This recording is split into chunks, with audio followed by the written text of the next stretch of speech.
ათონის მთაზე ვართ ამოსულები და კარიესთან ახლოს მინდა განახოთ მამა პაისის კელია როგორ გამოიყურება.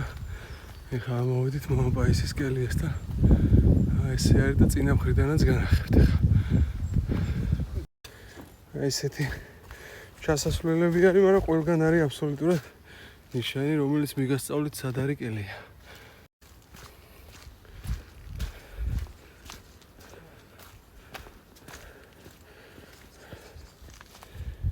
ესე გამოიყურება მამა პაისის კელია.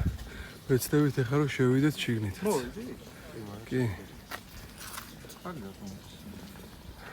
ყოველთვის ვინც მოდის აქ აუცილებლად ხვდება ლახათლუხუმი, რომელიც უნდა გასინჯოს ყველა მამა პაისის სახელზე. ეგრე არის. და გაძალებენ. ისე შესვლა არ შეგიძლია თუ არ გასინჯაო. ლახათლუხუმს თუ არ გასინჯაო, ისე არ შეგიძლია შესვლა. ესე გამოიყურება. შეგვეწიოს მამა პაისი. კელია დაკეტილი დაგვხვდა თორემ. და არ ვიცი როგორ გავაგებინო, მაგრამ სავარაუდოდ აი ეს არის დატოვებული, რომ გავურეკოთ ზარი და ნახოთ თუ გამოგხედავენ.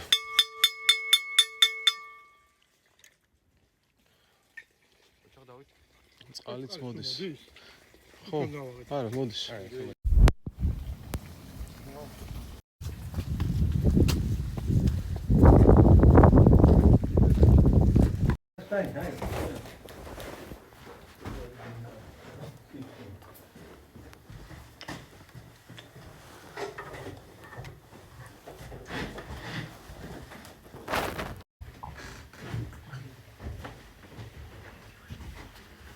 მამა პაისის კელია.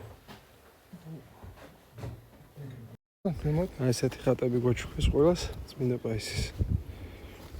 გამოგვიშვა მამა არსენი. მამა არსენი ერქვა ბერს, რომელიც დაგხვდა იქ და ხო, ესეთი ილი არის მამა არსენი აქ ცხოვრობს. და ეს მამა პაისის ეს იყო ესეთი, რომ აუცილებლად კბილი უნდა დაეხოდრებინა და რაღაც უნდა ეჩუქებინა. კი, კურგულს ეკუთვნის, ხო?